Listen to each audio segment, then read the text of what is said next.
principio y fin, el que es y que era y que ha de venir, el Todopoderoso, Dios con nosotros. Hermanos, gracia y paz. Vamos a compartir al Señor.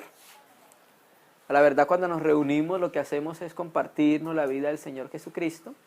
Allá en Lucas 12, cuando habla del mayordomo fiel y prudente, es aquel que da la ración a su tiempo. Y la palabra ración en el griego es citometreo, que significa medida de trigo. O sea que lo que nos estamos dando nosotros es a Cristo mismo, que de trigo se hace el pan, y Cristo es el verdadero pan de vida, es el verdadero alimento para nosotros. Entonces hoy vamos a compartir al Señor algo de su palabra, y hoy vamos a hablar, no a profundidad porque no va a ser un tema exhaustivo, pero sí al menos vamos a poder tocar por encima, una de las 7 fiestas que tenían los israelitas, y es la fiesta del Yom Kippur, la fiesta del perdón o el día de la expiación. Hay algunos hermanos serios que han dicho que con Cristo se cumplieron 4 fiestas y aún quedan 3 fiestas por cumplirse, que son las 3 últimas. O sea que con Cristo, los hermanos que proponen que se cumplió Pascua, la primera fiesta, Ácimos, que son los panes sin levadura, que se cumplió Primicias, que se cumplió Pentecostés. Y dicen que queda pendiente trompetas, que queda pendiente el día de la expiación, que es el Yom Kippur, y tabernáculos. Pero la verdad nosotros creemos que Cristo lo es el todo y en todos. Entonces en Cristo las fiestas todas se cumplieron, porque Cristo es nuestra Pascua, porque Cristo es nuestro pan sin levadura, es el único que no tuvo pecado, porque Cristo es las primicias, eso lo dice 1 Corintios 15, porque Cristo es Pentecostés, porque Cristo es las trompetas, porque Cristo es el Yom Kippur, el día de perdón, y Cristo es tabernáculos, porque el primero en cambiar de tabernáculo fue el Señor, el primero que se dio el cuerpo resucitado. Que en nosotros, la iglesia, falta por cumplirse la última fiesta, sí lo creemos, ¿sí? Porque nosotros, esa obra de las 7 fiestas, hablan de la obra perfecta de Cristo. Cada una de las 7 fiestas representa aspectos de la obra de nuestro Señor Jesucristo. Y en nosotros están sucediendo y sucedieron. Por ejemplo, en nosotros sucedió Pascua, cuando creímos en el Señor y comimos el Cordero Pascual y fuimos sacados de esclavitud y de muerte a la resurrección y a la vida gloriosa de los hijos de Dios. Pero en nosotros también se está cumpliendo los panes sin levadura. Debemos vivir 7 días sin que haya levadura en nuestras casas. ¿De qué manera podemos aplicar eso a la iglesia? La levadura hace referencia el 99% al pecado en la Escritura. O sea que no debe haber pecado en nuestra vida hasta que Cristo venga. Pero también hacemos parte de la segunda gavilla, de las primicias, porque se presenta una primera gavilla, luego se presenta el resto de las gavillas o el resto de la cosecha. Primero es las primicias y luego viene el resto de cosecha. La iglesia también representa eso. Pero la iglesia también está relacionada con Pentecostés, porque en la iglesia ha venido el Espíritu Santo, ha descendido la vida y resurrección de Cristo. Y la iglesia también está participando de trompetas, porque está anunciando al Señor. Eso es lo que hace referencia a las trompetas. Y la iglesia también participa del Yom Kippur, que es el que nos vamos a centrar un poco hoy. Pero la iglesia aún no ha participado de los tabernáculos, porque tabernáculos es resurrección, o sea, el cambio del cuerpo. Nosotros resucitamos en posición con Cristo, pero aún no hemos resucitado porque Cristo no ha venido y no ha resucitado a los muertos, ni ha habido transformación de vivos. Entonces esa es la fiesta que sí falta por cumplirse y es tabernáculos. Cuando el Señor venga y los muertos sean resucitados y los vivos sean transformados, se cambia de un tabernáculo a otro tabernáculo. Pero creemos que en Cristo ya se cumplieron todas las fiestas, porque Cristo lo es el todo y en todos, ¿sí? Entonces vamos hoy, con el favor de Dios, a estudiar o a detenernos un poco en la fiesta del Yom Kippur, ¿sí? Entonces, como dijimos anteriormente, las fiestas hacen referencia a la obra perfecta de Cristo, Cristo es muy amplio y no se puede condensar en un sacrificio ni en una fiesta. Tiene que haber 7 fiestas, tienen que haber infinidad de sacrificios, tienen que haber sacerdotes, sumos sacerdotes. Cristo es muy rico, hermano, ¿sí? Entonces, por eso el Espíritu muestra varios aspectos de la obra de Cristo en todo el Antiguo Testamento. Entonces, vamos a mirar la fiesta del Yom Kippur y vamos a empezar leyendo Hebreos 9, versículo 22. Vamos a hablar mucho acerca de la sangre, porque la fiesta del Yom Kippur está relacionada con la sangre. La sangre ha jugado un papel muy importante en relación con la redención del hombre. Dios, desde el Antiguo Testamento, empezó a mostrarnos a nosotros la importancia que tenía la sangre en medio de su economía. Por ejemplo, la primera vez que nosotros hacemos referencia a la sangre es con Abel, que Abel presentaba en sacrificios los primogénitos de las ovejas. Hay algunos hermanos serios que también han dicho que cuando Adán fue vestido de pieles, dicen que Adán mató un animal, efectivamente hubo derramamiento de sangre. Pero desde el principio de la creación, desde el principio de las Escrituras, Dios ha mostrado siempre el valor de la sangre y lo relacionado con la economía, en este caso la economía salvífica para con el hombre, hermanos. Entonces vamos a hablar de la expiación, el Yom Kippur. La Pascua, efectivamente en Pascua, ustedes recuerdan cuando los israelitas salieron de Egipto, había una particularidad con Pascua. El cordero tenía que ser degollado, se guardaba el 10 de Abib hasta el 14, y el 14 era degollado, y hacían algo con la sangre, ¿recuerdan? Untaban los dinteles de las puertas para que cuando viniera el ángel de la muerte y viere la sangre, entonces pasara. Y eso es lo que significa Pascua, pasar. Entonces, en nosotros ya se cumplió esa fiesta. ¿Cuándo? Cuando creímos. Nosotros pasamos de muerte a vida. Nosotros ya no vamos a condenación porque ya creímos en el Cordero Pascual, que fue Cristo, fue crucificado por nosotros y hace referencia al altar de bronce donde el Hijo de Dios derramó su sangre. Entonces, nosotros ya creímos en ese sacrificio, ya comimos de él, de ese Cordero Pascual, entonces ya pasamos de muerte a vida, ¿cierto? Entonces, ahí es donde está relacionada la sangre para el perdón de los pecados, cuando creímos en el Señor. Pero en la fiesta del Yom Kippur vuelve a entrar nuevamente la sangre, y eso es lo que vamos a entrar a considerar el día de hoy. Vamos a Hebreos 9, versículo 22. Dice, y casi todo es purificado según la ley con sangre. ¿Por qué casi todo? Porque había algunas purificaciones que eran con fuego y algunas purificaciones que eran con agua. Pero la mayoría de purificaciones era con sangre.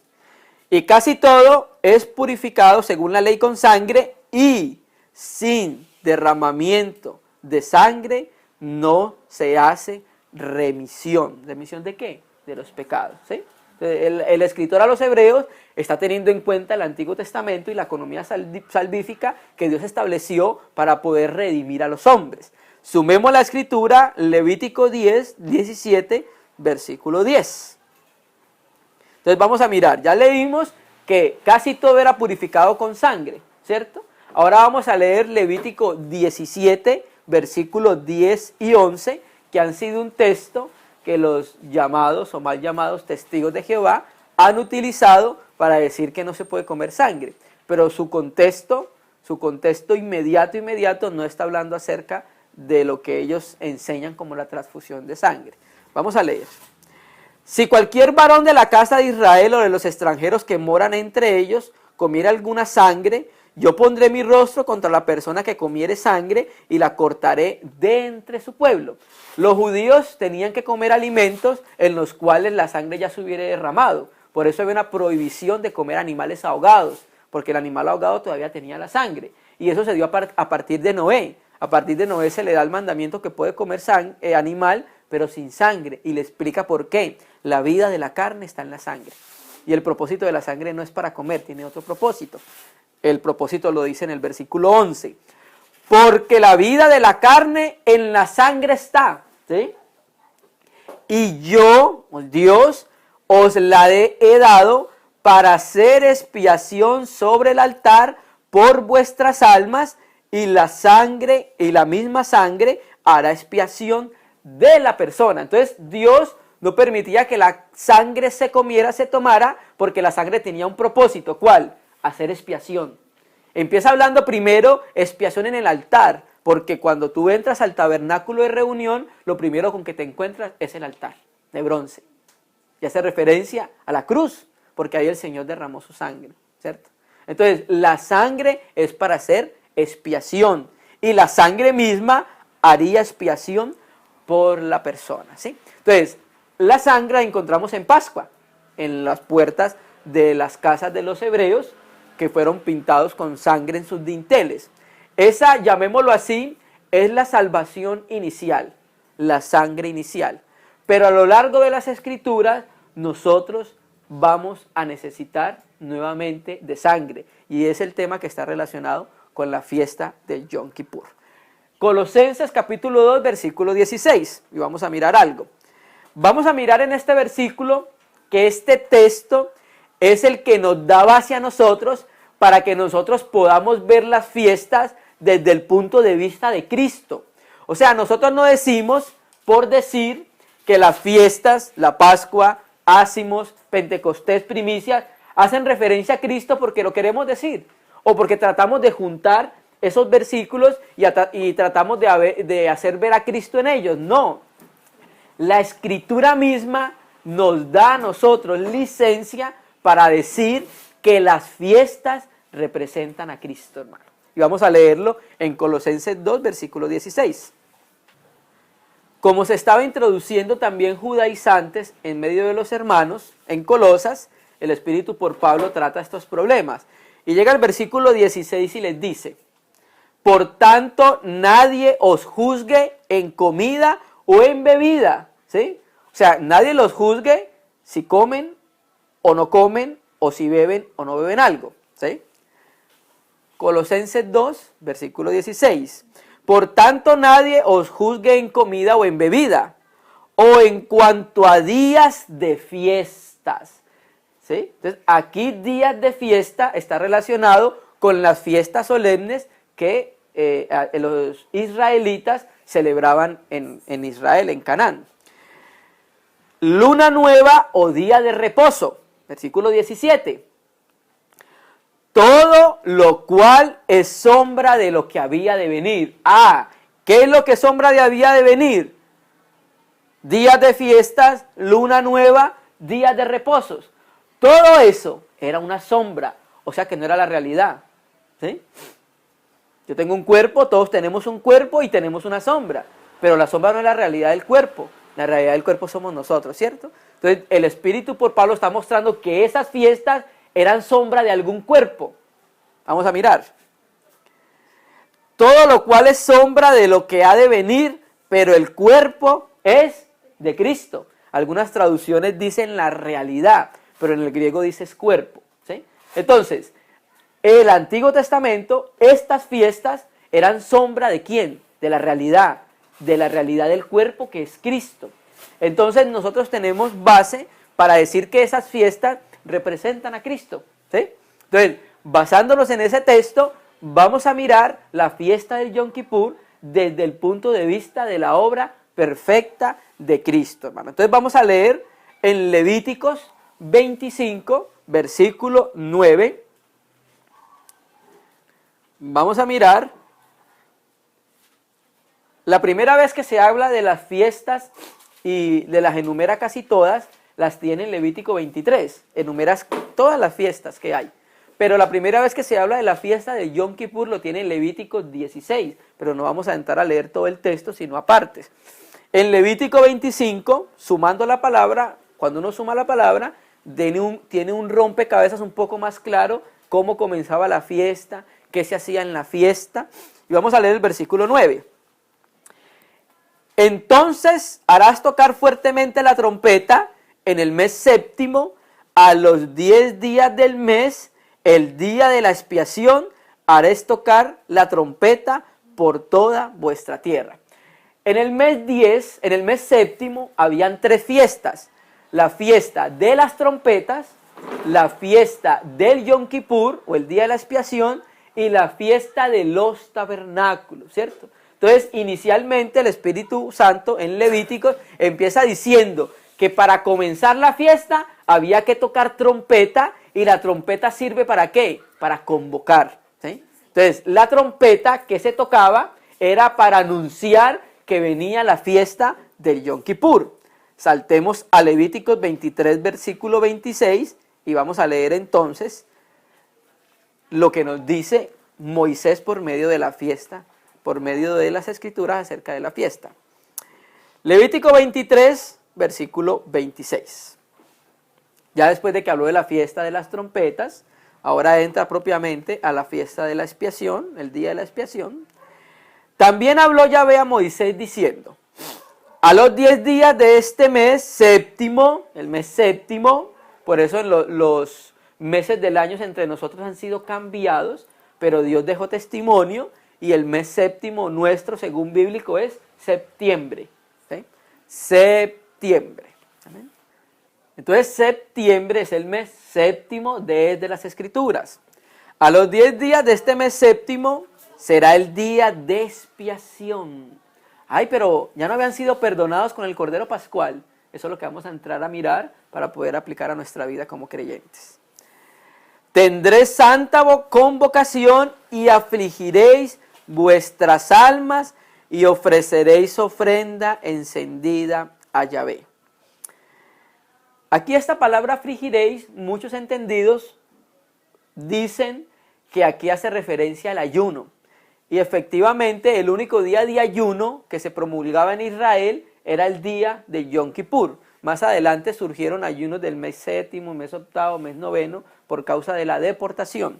Pero aquí el Señor nos muestra algo, que nosotros debemos afligir nuestras almas en el día de la expiación. El día de la expiación para la iglesia no es un día como fue un día en Israel, ¿sí? Que era el séptimo del mes 10, no. El día de la expiación para nosotros debe ser todos los días.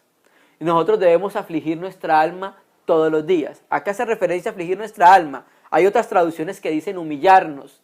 ¿Humillarnos por causa de qué? Porque recuerde que estamos en el día del perdón, en el día donde son expiados nuestros pecados. Entonces tenemos que afligirnos o humillarnos a causa de qué? A causa del pecado, hermano. ¿Sí? Ese es el día de la expiación, en el cual nosotros debemos afligirnos por nuestros pecados y humillarnos ante Dios por causa de nuestros pecados. Ese día nosotros tenemos perdón delante del Señor. Humillaréis vuestras almas y ofreceréis ofrenda encendida a Yahvé. Ningún trabajo haréis este día, porque es día de expiación, para reconciliarnos delante de Yahvé, nuestro Dios.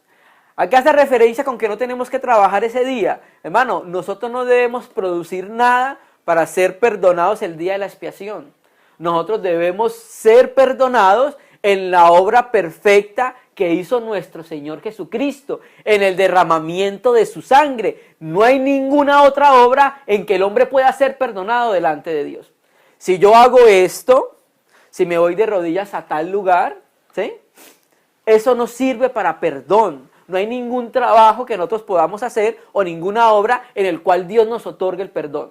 Ni 50 Ave Marías, ni 20 rosarios, ni 50 Padre Nuestros, ni 20 latigazos. Nada. ¿Cuál? La obra perfecta de Dios. Por eso se dice que no hay que trabajar, porque el que nos puede perdonar únicamente es el Señor. Y tenemos que venir humillados ante Él para que perdone nuestras faltas y nuestros pecados.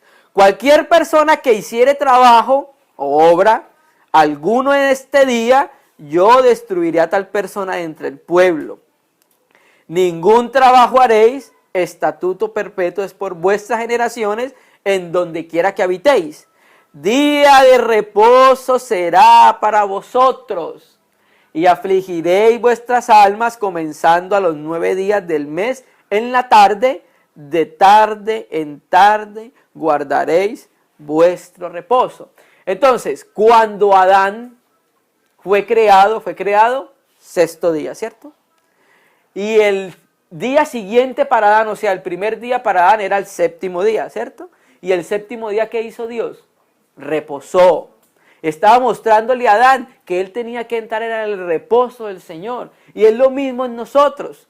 Cristo nos dijo que viniéramos a Él cuando estuviéramos cargados, cuando estuviéramos trabajados, que Él nos iba a hacer descansar. Nosotros no tenemos que hacer nada para reposar, llegar a Él, porque Él es nuestro reposo. Porque nosotros sabemos que hay cosas en nuestra vida que nos afligen, porque sabemos que todavía somos esclavos de ciertos pecados. Tenemos que llegar a Él en este reposo, porque Él es nuestro reposo para que nos dé libertad. El Señor dijo que si el Hijo del Hombre os libertare, seréis verdaderamente libres. El único que nos puede dar libertad a nosotros es ¿quién? El Hijo de Dios, inclusive de los pecados, hermano. Amén. Saltemos a Levítico 16, 29. En Levítico 16 explica minuciosamente a los sacerdotes y a los levitas qué tenían que hacer en el día del perdón, en el día del Yom Kippur o el día de la expiación.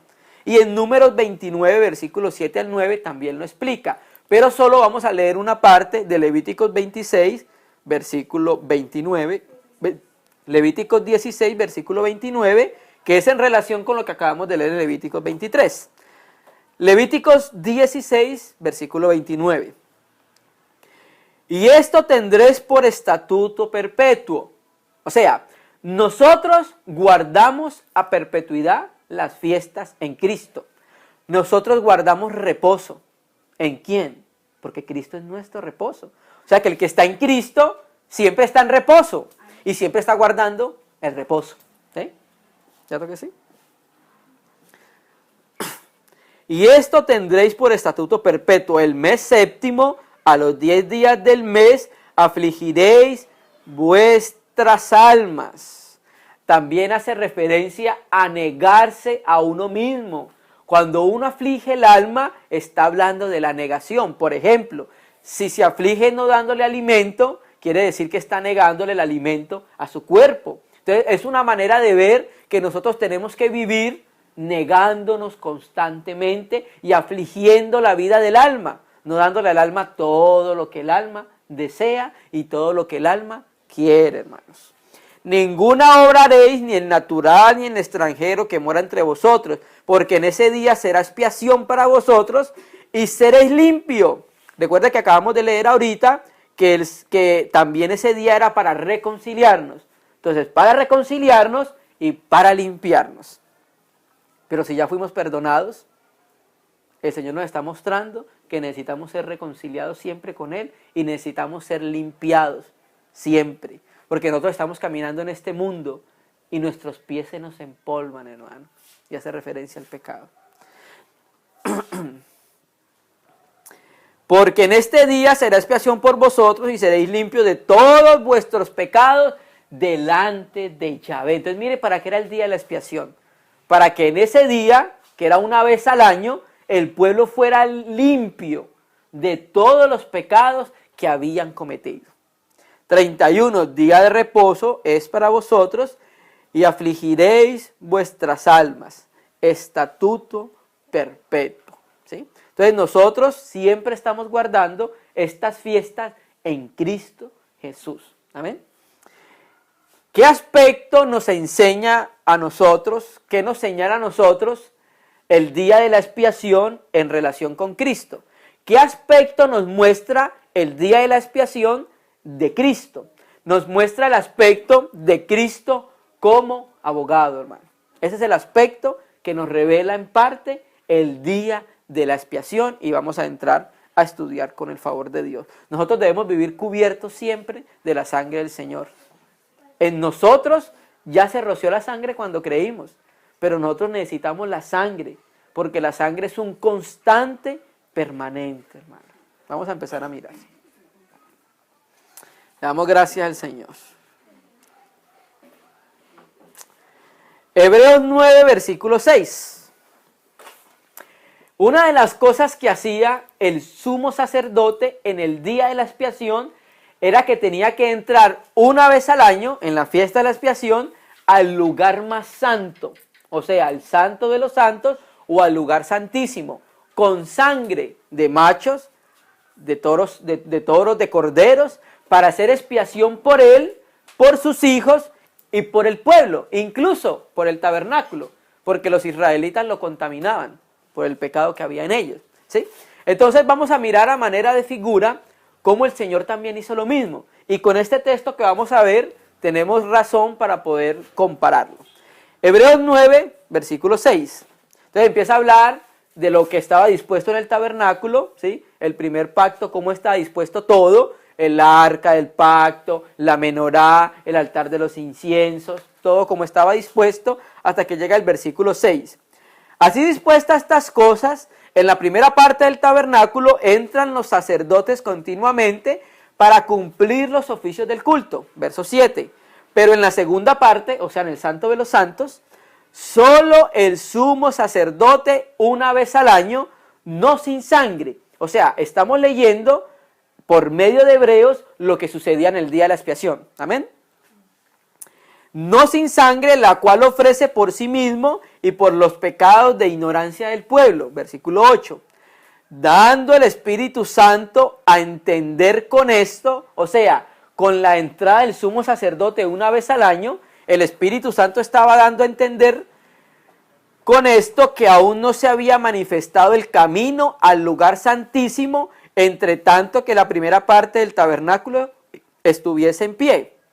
Lo cual es símbolo para el tiempo presente, según el cual se presentan ofrendas y sacrificios que no pueden hacer perfecto en cuanto a la conciencia a los que practican ese culto. O sea que los israelitas y el sumo sacerdote, aunque entrara año tras año, ellos no podían alcanzar perfección y sus conciencias no podían ser purificadas, porque solo el hecho que tenían que volver a entrar les hacía ver que tenían pecado, y por eso era necesario que ellos volviesen a entrar.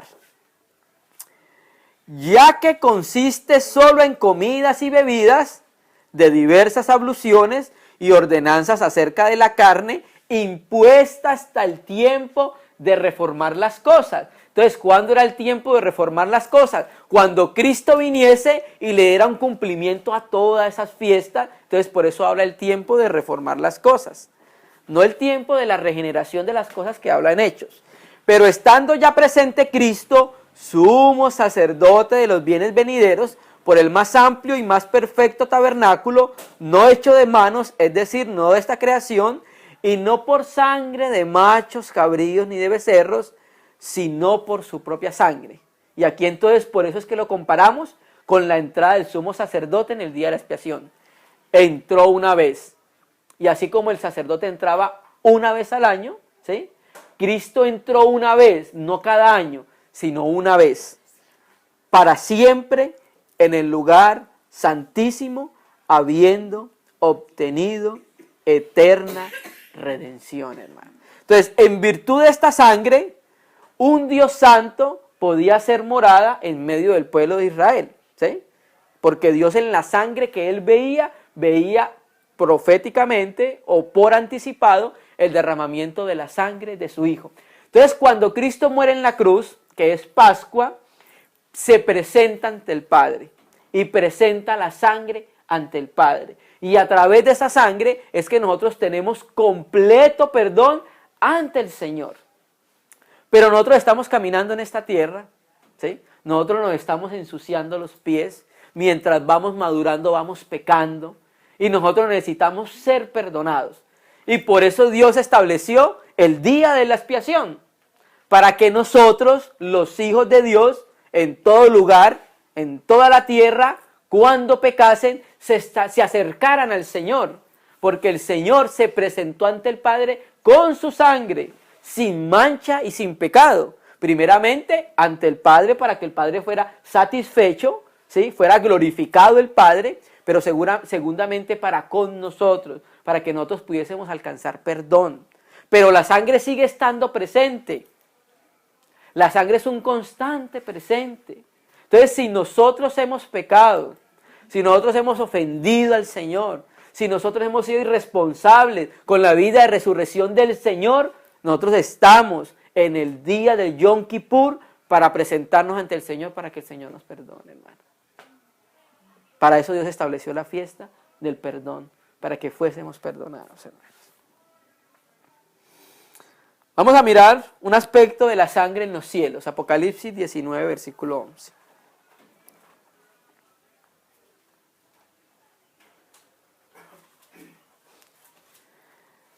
Apocalipsis 19, versículo 11. Y aquí vamos a ver dos aspectos de la sangre, ya después de la muerte y resurrección del Señor.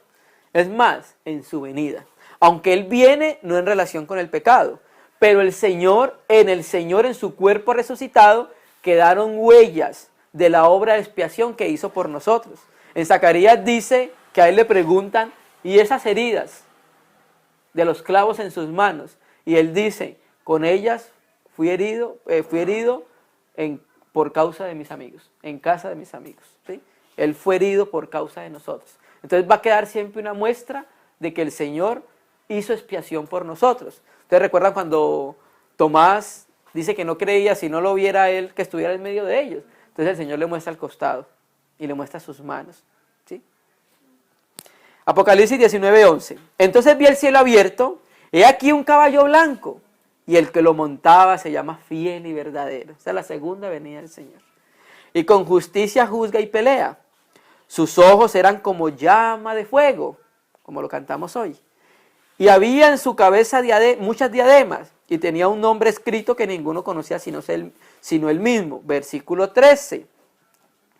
Estaba vestido de una ropa teñida en sangre, y su nombre era el Verbo de Dios.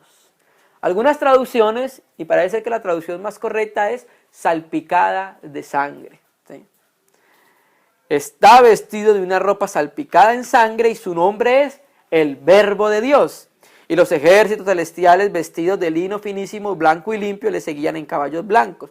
De su boca sale una espada aguda para herir con ella las naciones, y él la regirá con vara de hierro, y él pisa el lagar del vino del furor y del día del Dios Todopoderoso. Y en su vestidura y en su muslo tiene escrito este nombre, Rey de Reyes y Señor de Señores.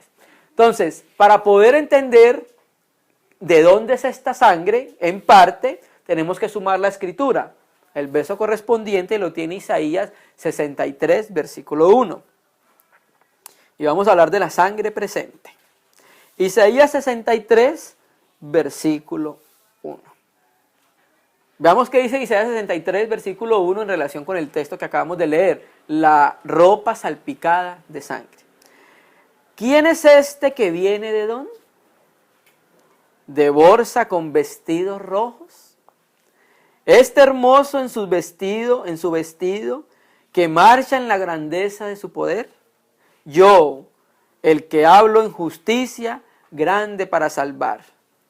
¿Por qué es rojo tu vestido y tus ropas como el que ha pisado el lagar? Todos sabemos que es el lagar, ¿cierto? En el lagar era donde se pisaban las uvas. Y aquí lo está relacionando con sangre. He pisado yo sobre el lagar, y de los pueblos nadie había conmigo. Los pisé con mi ira y los hollé con mi furor, y su sangre salpicó mis vestidos. ¿Sí? Manché todas mis ropas. Hasta aquí podríamos decir entonces que el vestido manchado de sangre que trae el Señor es porque hizo y ejecutó su juicio. ¿Sí? Pero no solamente es eso. Mire qué más también dice, verso 4. Porque el día de la venganza está en mi corazón. Está hablando de la venida de Él. Estamos relacionados con su venida. Y el año de mis redimidos ha llegado. ¿Y con qué los redimió? Con sangre. Entonces la sangre en el vestido hace referencia a dos aspectos. El juicio que Dios hizo, o va a hacer, pero también lo relacionado con la sangre que Cristo derramó por nosotros, hermanos. Entonces por eso hablamos de la sangre presente, hermanos. Amén. Amén, hermano. Entonces ahí vimos que el Señor, en Él hay sangre presente, tanto para hacer juicio como tanto por la que derramó en la sangre, la que derramó en la cruz por nosotros y por la cual hizo expiación por nuestros pecados. Ahora, vamos a mirar cómo nosotros podemos guardar el día del Yom Kippur, cómo nosotros podemos guardar el día de la expiación siendo cristianos, ¿sí? Vamos a mirar las escrituras y vamos a ir a Primera de Juan, capítulo 1, versículo 6. Primera de Juan es antes de Apocalipsis, viene Judas, capítulo único, y vienen las epístolas de Juan. Vamos a mirar entonces las Escrituras, lo que nos dice en relación con el día de la expiación, hermano.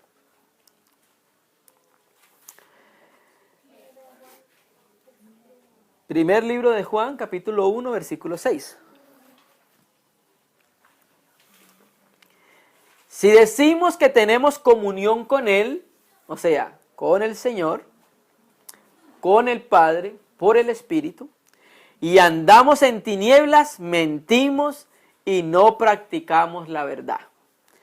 Pero si andamos en luz, como Él está en luz, Dios, que es luz, tenemos comunión los unos con los otros. Entonces, una particularidad de andar en luz y andar en la verdad es que nosotros tenemos comunión los unos con los otros, hermano. Esa es una muestra de que nosotros andamos en luz. Cuando nosotros andamos en comunión con los hermanos, entonces toca mirar qué tinieblas hay por ahí que no permite que podamos estar en comunión plena con los hermanos y con el Señor, naturalmente, ¿cierto? Y como estamos en luz, como estamos en comunión con el Señor, con nuestros hermanos, y la sangre de Jesucristo nos limpia de todo pecado. Él no nos limpió solamente una vez, nos limpió cuando creímos, fuimos bañados en su sangre, el Cordero Pascual, ¿cierto que sí? Pero ¿qué sigue haciendo el Señor? Nos limpia, ¿con qué? Con su sangre, ¿de qué? De todo pecado, hermano, ¿sí? Entonces, cuando nosotros pecamos ante el Señor, porque en el Yom Kippur era cada año, ¿usted se imagina un año de pecados acumulados que no podían ser perdonados porque había algunos pecados en Israel que no se limpiaban porque eran pecados abiertamente en contra del Señor, ¿sí? que eran deliberados, los que eran por omisión si eran cubiertos, Kippur, cubrir? Entonces Dios estableció esta fiesta para eso, para que todo tipo de pecado fuese perdonado en ese día, ¿sí? Entonces el Señor ha entrado al tabernáculo celestial con su sangre, y si hemos pecado, si hemos fallado, si lo hemos ofendido, hermano, si no hemos cumplido su palabra, si hemos tenido pensamientos desordenados en nuestra mente, si hemos pecado ante Él, la Escritura dice: la sangre de Jesucristo, su Hijo, nos limpia de todo pecado. La sangre aún nos está purificando, hermanos. El verbo limpiar ahí en el griego es de tiempo presente, indica una acción continua. Ay, Señor Jesús. Versículo 8. Si decimos que no tenemos pecado, nos engañamos a nosotros mismos y la verdad no está en nosotros. Si confesamos nuestros pecados, Él es fiel y justo para perdonar nuestros pecados y limpiarnos de toda maldad. ¿Sí ves? Si nosotros le confesamos al Señor que hemos fallado, que hemos pecado, nos arrepentimos, Él es fiel y justo para perdonarnos. Y el versículo 6 que decía, el 7, la sangre de Jesucristo nos limpia de todo pecado. Sumemos la Escritura y miremos un aspecto. Juan 13, versículo 10, y ahorita volvemos ahí a donde estamos a primera de Juan. Aquí en este aspecto, en el día que entró el Señor con sus discípulos, les lavó los pies, se puso una toalla, le dijo que era necesario que todos fueran limpios. Pedro le dijo: Señor, tú a mí no me vas a limpiar los pies, porque era un trabajo de los esclavos. Entonces el Señor le dice: si no te limpio, no tendrás parte conmigo. Pero lo interesante, lo que podemos sumar para corresponder con lo que estamos viendo, es el versículo 10. Jesús le dijo: el que está lavado no necesita sino lavarse los pies, pues está todo limpio, y vosotros limpios estáis, aunque no todos. Entonces el contexto es que todos estaban limpios por la palabra del Señor, pero salvo uno, el Iscariote, ¿sí? Pero lo que queremos recalcar aquí es que ya estamos limpios, así como los discípulos estaban limpios por la sangre derramada. Pero hay algo: necesitamos lavarnos nuestros pies. Y acá hace referencia a eso, lo que dijimos ahorita, que en nuestro caminar nos ensuciamos nuestros pies con polvo. ¿Y el polvo es de dónde? Del mundo. Entonces, como nos ensuciamos nuestros pies, como pecamos, entonces, ¿qué pasa? Nos presentamos al Señor. en el día de la expiación. Dios es sabio, hermano, y Dios estableció esa fiesta para nosotros, para que nos acercáramos confiadamente a ese trono de la gracia, para hallar socorro en el momento oportuno, cuando más lo necesitamos, hermano. Volvamos a donde estábamos, a Primera de Juan. Ya pasemos al capítulo 2. Entonces, hay algunos hermanos que dicen que la sangre de nosotros no nos limpia, sino que nos limpia el Señor, por el texto que vamos a leer. Primera epístola de Juan, capítulo 2, versículo 1. Hijitos míos, a la iglesia, estas cosas os escribo para que no pequéis. O sea, la vida de resurrección de nuestro Señor Jesucristo nos va a llevar siempre a algo. ¿A qué? A que no pequemos. El cristiano que peca no está llegando a la medida del Espíritu Santo. Nosotros debemos llegar a la medida del Espíritu Santo porque el Espíritu Santo no peca. Que siempre vamos a tener nuestra condición de pecado en nuestro cuerpo de carne, sí. Pero podemos llegar a ser pecadores que no pecan, hermano. Porque la Escritura dice que nosotros tenemos la mente de Cristo. Y la Escritura dice que nosotros debemos ser como Cristo. Y si Cristo no pecó, nosotros podemos llegar a no pecar, aunque tengamos una condición pecaminosa. Pero podemos tener una mente limpia, cristalina y transparente como la del Señor. Hijitos míos, estas cosas os escribo para que no pequéis. Y si alguno hubiere pecado, pues Dios sabe con quién está tratando. Entonces establece el día de la expiación. Si alguno hubiere pecado, abogado tenemos para con el Padre, a Jesucristo, el justo.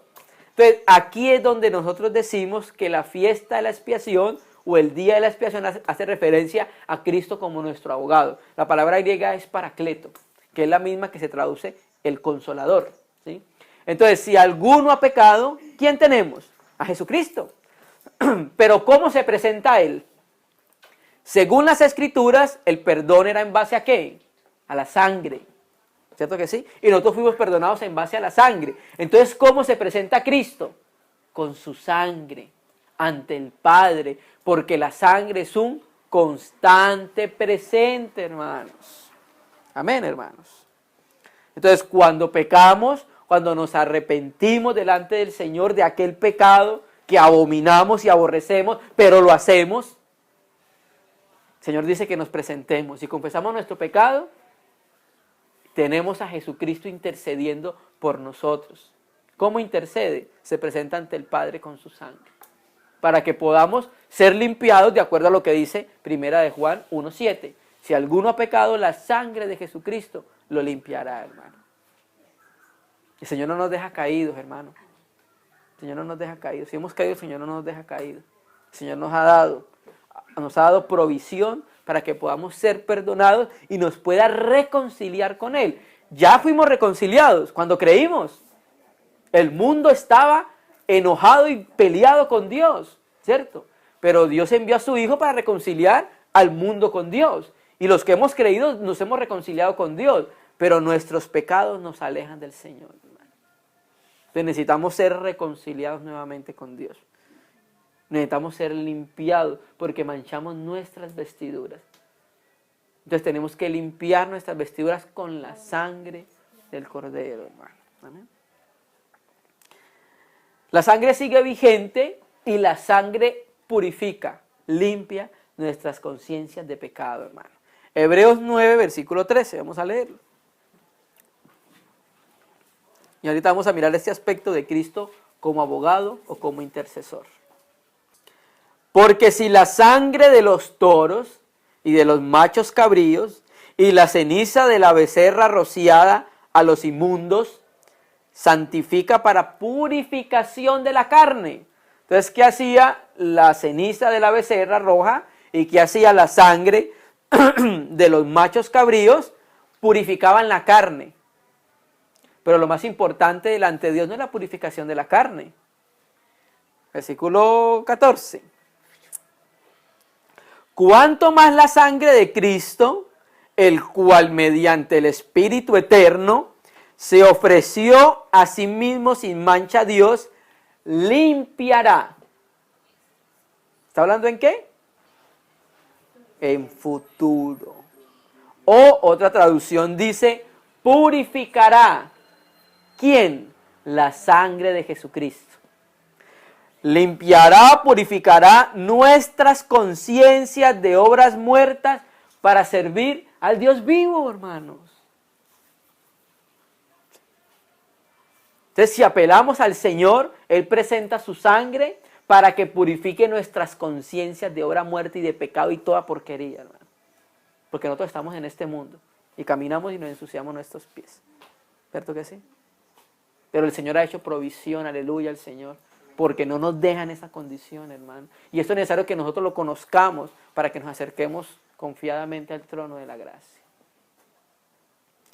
No practicar el pecado.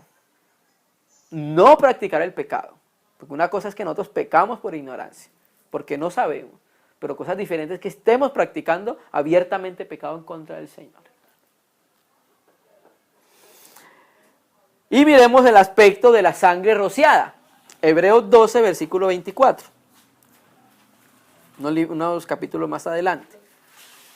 Hebreos 12, versículo 24.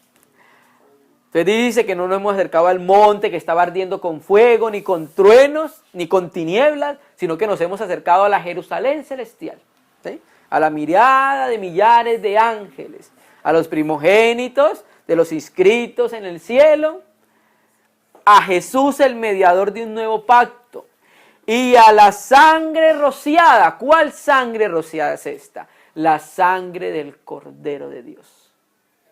Y la sangre que roció el Cordero habla mejor que la de Abel.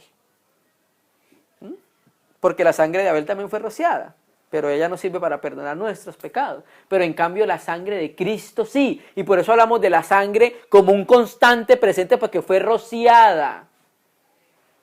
Y entonces el Padre recuerda que vio la sangre, ¿cierto? El día del Yom Kippur. Estamos en el día de Yom Kippur para ser perdonados, hermanos. Para presentarnos al Señor para que nos perdone y nos limpie. Vamos a mirar ese aspecto cuando dice que si hemos pecado, abogado tenemos. Vamos a mirar cómo intercede nuestro abogado por nosotros. Romanos 8:34.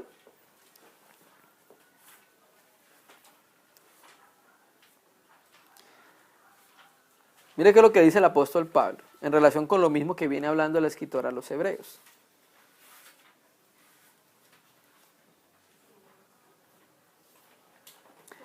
Romanos 8, versículo 34 dice, ¿quién es el que condenará? Pregunta el apóstol para los romanos y a la iglesia. Cristo es el que murió, mas aún el que también resucitó, el que además está a la diestra de Dios. ¿Y qué hace en la diestra de Dios? Intercede por nosotros. O sea que si alguno ha pecado, abogado tenemos para con el Padre a Jesucristo el justo. ¿Y cómo se presenta a Él? Con la sangre que Él roció. Y si ha cometido pecado, la sangre de Jesucristo lo limpia de todo pecado, hermano. Eso es para que no continuemos en eso, hermano. Estamos a tiempo siempre de pedir perdón al Señor para que nos limpie y para que nos purifique. Y otro texto correspondiente del Señor intercediendo, no intercede nadie más, ni Crisóstomo, ni Ireneo, ni Santo Tomás, nadie. Cristo es el único intercesor. Hebreos 7, versículo 23, el texto que le corresponde.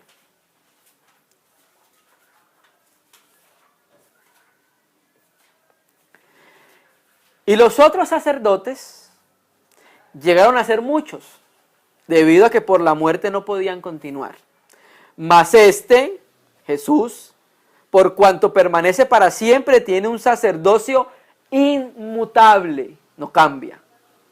Por lo cual puede también salvar perpetuamente a los que por él se acercan a Dios. La salvación de Dios en Cristo es perfecta y es completa.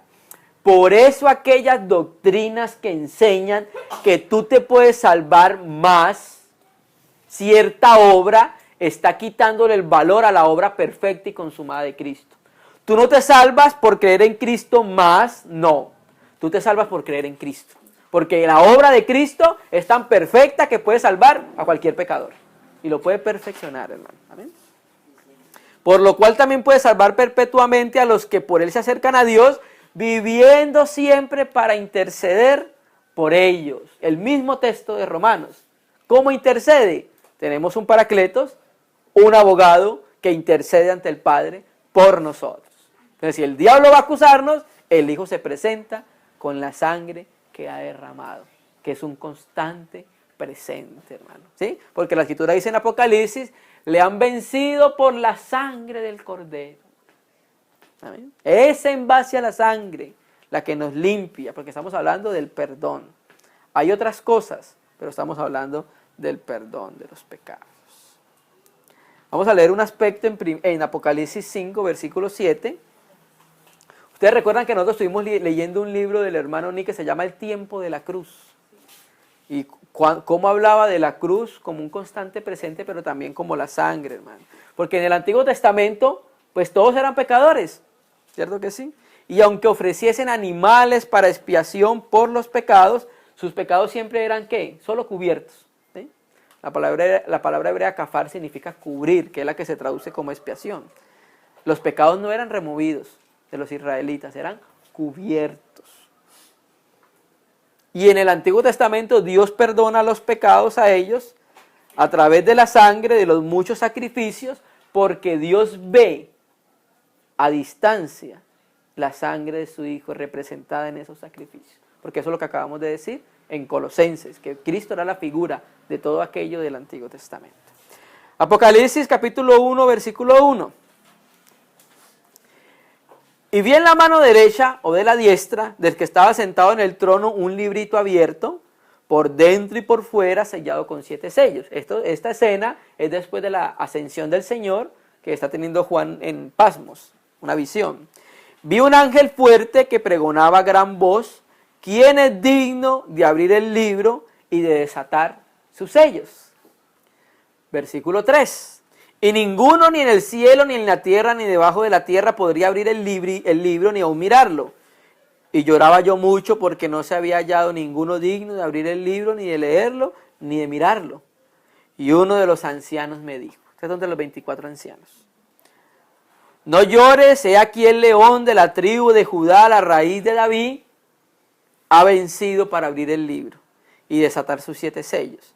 Y miré, y vi que en medio del trono y de los 4 seres vivientes y en medio de los ancianos estaba en pie un cordero como recién inmolado. ¿Cuántos años habían pasado de la muerte de Cristo hasta que Juan tiene la visión? Aproximadamente entre 60 y 55 años.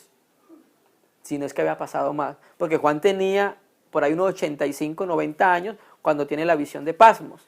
Pero mire que escribe él, un cordero como inmolado, ¿sí? Y hay una versión que dice como recién inmolado, ¿cierto que sí? Que tiene 7 cuernos, 7 ojos, los cuales son los 7 espíritus de Dios que son enviados por toda la tierra. Entonces aquí vemos el aspecto del cordero y en Apocalipsis aparece es corderito. Siempre que tú ves en Apocalipsis aparece corderito. Y en Juan 1:29 recuerda cuando Juan el Bautista ve a Jesús y dice, he aquí el Cordero de Dios, ahí es Cordero grande. ¿Sí? Entonces tenemos el Cordero que muere por nosotros, ¿cierto? Pascua, pero también tenemos un Cordero recién inmolado en los cielos, un corderito. O sea, es el mismo Cordero, no viendo que son 2 corderos, es el mismo Cordero. ¿Sí? Pero el Cordero acá murió, derramó su sangre y la presenta en los cielos. ¿Sí? Por eso Juan tiene esa visión, como recién inmolado. ¿Amén?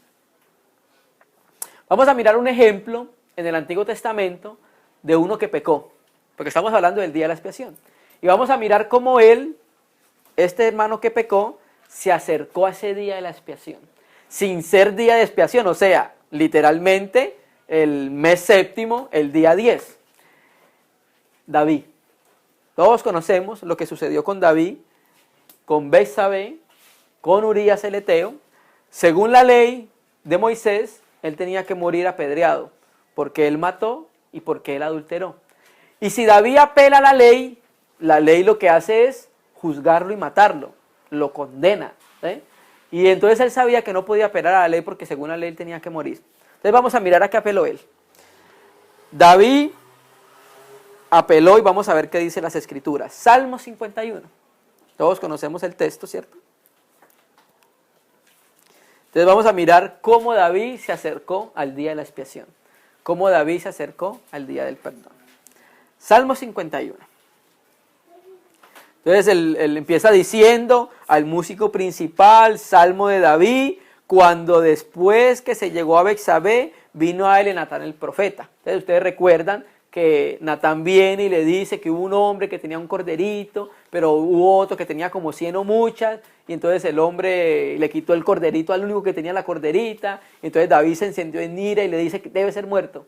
Ese es el juicio de David, un juicio justo. Y Natán le dice, sí, ese eres tú. O sea que tú eras el que debías morir, pero Dios le perdonó. Entonces vamos a ver el Salmo 51. El versículo 7. Entonces mire qué es lo que dice. Purifícame con hisopo y seré limpio. Lávame y seré más blanco que la nieve. Entonces cuando tú miras las escrituras, el hisopo se utilizaba al menos en 3 partes de las escrituras, o en 3 ritos, o en 3 sacrificios, para poder limpiar. Se utilizaba en la purificación de los leprosos, se utilizaba en la limpieza de las plagas, cuando habían plagas o lepra, y se utilizaba en el sacrificio de la vaca lazana. Pero también había un lugar más donde se utilizaba el hisopo, y era en la Pascua. ¿De acuerdan? Cuando el cordero era muerto, la sangre se cogía con hisopo, y con el hisopo se untaba en los dinteles de las puertas. Entonces, cuando David está diciendo, purifícame con hisopo, ¿sí? Y en el hisopo recuerde que va la sangre, él está diciendo que lo limpie con la sangre, pero no con la sangre de toros ni de machos cabríos, porque esas solo pueden purificar la carne. Él estaba pidiendo purificación de su conciencia. Y como apela a la sangre del sacrificio superior, a la sangre del sacrificio más excelso, que es de Cristo, es perdonado, hermano. Ahí vemos a David acercándose al día del Yom Kippur. Miremos en Isaías también, que Dios dice lo mismo, Isaías 1, versículo 18. Y ya vamos terminando, hermanos. Purifícame con hisopo y seré limpio, lávame y seré más blanco que la nieve. Qué precioso es el Señor, ¿cierto? Cómo nos hace provisión, hermano. No nos deja en la condición que muchos estamos, Señor. Ayúdanos, Señor. Isaías 1, versículo 18. Venid luego, dice Yahvé, y estemos a cuenta. Si vuestros pecados fueren como la grana, como la nieve serán emblanquecidos. Y si fueren rojos como el carmesí, vendrán a ser como blanca lana. El único que nos puede limpiar es el Señor. Y para eso estableció el día de la expiación. Pero con esto no queremos decir nosotros que tenemos licencia para pecar, hermano. No. El Señor nos manda a guardar las fiestas y las estamos guardando en Cristo. Entonces, para darle un equilibrio, ¿sí? Porque estamos diciendo lo que dice la Escritura, que tenemos acceso al día del Yom Kippur, al día de la expiación. Si hemos pecado, tenemos abogado para con el Padre, a Jesucristo el justo, que presenta su sangre que fue rociada, ¿cierto? Entonces vamos a darle un equilibrio a esto y vamos a Romanos 6, versículo 1.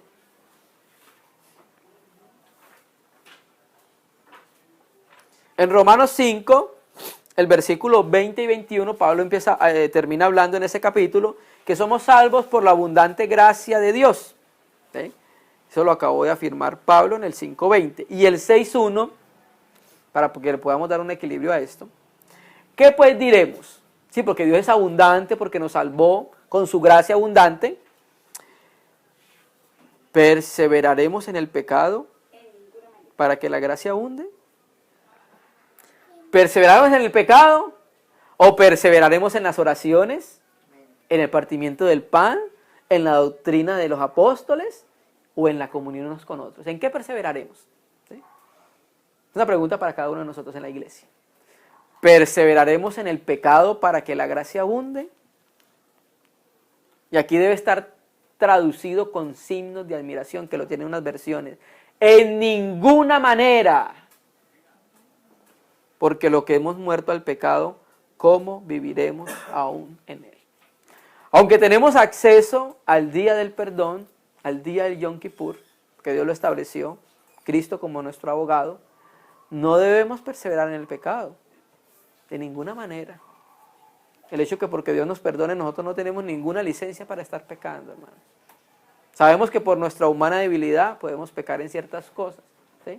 Pero ya hemos visto que tenemos una provisión para no estar en eso, hermano. El Hijo de Dios nos ha libertado del pecado. He aquí el Cordero de Dios que quita el pecado. Todo el que cree, ¿sí? Y si hemos muerto al pecado, ¿cómo viviremos aún en él? Es una pregunta. Si hemos muerto al pecado, ¿cómo viviremos aún en él? Yo sé que en la iglesia y en cada iglesia local hay edades, hay diferentes edades, ¿cierto? No se le puede pedir a un niño que camine, ¿sí? Pero el Señor nos va dando conciencia por medio de la palabra para ser limpios, para que no interrumpamos nuestra comunión con Él, para que el Señor vaya purificando nuestra mente y cada vez sea una mente más limpia, como la del Señor, como el cristal, hermano. Amén. Entonces vimos rápidamente algo relacionado con el día del Yom Kippur o el día de la expiación. Que el Señor sea aplicando su palabra a nuestra vida, hermano. Amén. Vamos a orar al Señor, hermanos. Digno es el Cordero